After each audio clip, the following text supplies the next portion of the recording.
আল্লাহ বলে, বন্ধু আপনি এবার বলে দেন, জান্নাতের কথা শুননা যদি আমার কোনো বান্দা মনে মনে ভাবে যে আল্লাহ কথা তো ভালো, জান্নাতে তো যাওয়া দরকার, যাইতে তো মন চায়, তা আমি যে পরিমাণ গুনাহ করছি হুজুর, যে পরিমাণ নাফরমানি করছি, আমি কেমনে যাবো? আমার তো গুনাহ অনেক বেশি। তা আল্লাহ বলেন, নাব্বি ইবাদি আন্নী আনাল গফুরুর রহিম।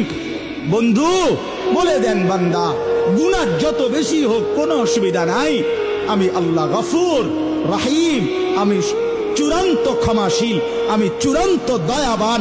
আসমান পর্যন্ত যদি গুনাহ পৌঁছে যায়, কসম আল্লাহর আমি ওয়াদা দিলাম মাফ করে দেব।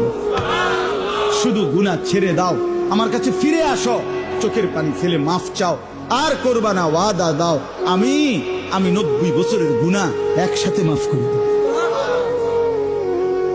মাফ করে দেব। তোমার জন্যই তো বানাইছিলাম জান্নাত বান্দা, আমি রাইখা দিয়ে লাভ কি? আমি তো দিতেই চাই।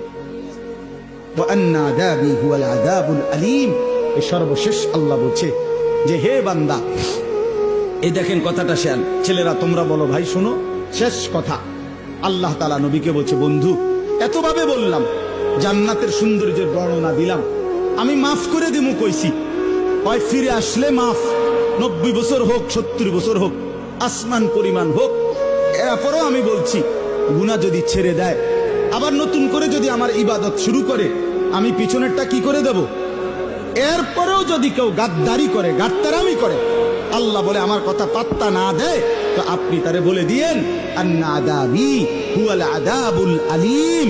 এই নাফরমান মনে রাখিস, আমি আল্লাহর আযাব কিন্তু বড়ই ভয়ানক।